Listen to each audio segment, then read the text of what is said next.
King Dasharatha of Ayodhya had 3 queens, Kaushalya, Sumitra, and Kaikeyi. His eldest son, Rama, was born to Kaushalya, while Bharata was born to Kaikeyi, and Lakshmana and Shatrughna were born to Sumitra. Rama was Dasharatha's favorite and was chosen to become the next king. The entire kingdom rejoiced at the announcement of Rama's coronation. However, Kaikeyi's maid, Manthara, was not happy. She feared that if Rama became king, Kaikeyi's position and Bharata's prospects would diminish. Manthara began to manipulate Kaikeyi, planting seeds of doubt and jealousy in her mind. She reminded Kaikeyi of the 2 boons Dasharatha had granted her long ago. These boons were given after Kaikeyi had saved Dasharatha's life during a battle. When Dasharatha's chariot broke down, Kaikeyi, who was also a skilled charioteer, repaired it and drove him to safety. In gratitude, Dasharatha promised her 2 boons. Under Manthara's influence, Kaikeyi decided to use these boons. She went to Dasharatha and demanded that Rama be exiled to the forest for 14 years and that Bharata be crowned king instead. Dasharatha was heartbroken but had to honor his promise. When Rama heard of Kaikeyi's demands, he accepted them without hesitation, demonstrating his unwavering respect for his father's word and his sense of duty. Sita, Rama's wife, insisted on accompanying him, as did his loyal brother, Lakshmana. The 3 of them dressed in simple garments and left Ayodhya, bidding farewell to their grieving family and the people of the kingdom. They walked deep into the forest, determined to honor the 14-year exile. Lakshmana was married to Urmila, Sita's younger sister. When Lakshmana decided to accompany Rama and Sita into exile, Urmila wanted to join them. However, Lakshmana asked her to stay back in Ayodhya to take care of his aging parents and the royal family. To support Lakshmana, Urmila made a great sacrifice.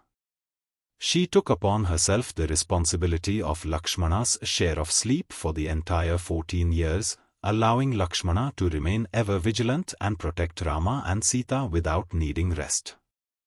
Urmila's sacrifice and dedication were crucial in helping Lakshmana fulfill his duty without any hindrance. After Rama, Sita, and Lakshmana left for the forest, King Dasharatha's grief became unbearable. He was consumed with sorrow over his separation from Rama. Dasharatha's health deteriorated rapidly, and he spent his final days longing for Rama's return.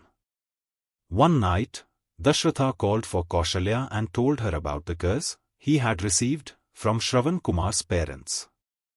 Many years before these events, King Dasharatha had gone hunting in the forest. Dasharatha was a skilled archer and could shoot by sound alone. One evening, he heard the sound of what he thought was an elephant drinking water. He aimed and shot an arrow in that direction, only to discover he had mistakenly hit a young boy named Shravan Kumar, who was collecting water for his blind and aging parents. As the dying boy told Dasharatha about his parents, the king was filled with remorse. He carried the water to the boy's parents and informed them of what had happened. Grief-stricken, the blind couple cursed Dasharatha, predicting that he too would suffer the loss of a beloved son and die of heartbreak. The curse haunted Dasharatha, although the events leading to its fulfillment did not unfold until much later. He expressed his deep regret and sorrow for the pain he had caused. Overcome by grief, Dasharatha passed away, calling out Rama's name with his last breath. The news of Dasharatha's death plunged the kingdom into mourning. Bharata, who was away at his maternal grandfather's house, returned to Ayodhya and learned about the events that had transpired. He was deeply saddened by his father's death and angered by his mother Kaikeyi's actions.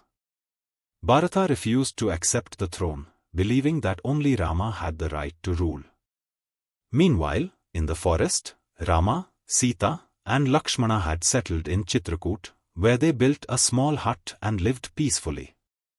They spent their days in prayer, meditation, and maintaining their simple life. They also visited the hermitages of various sages, gaining wisdom and blessings. Thank you for joining us on this episode of Bala Ramayana.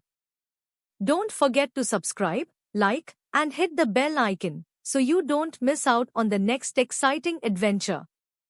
Share your thoughts in the comments below and stay tuned for more magical episodes.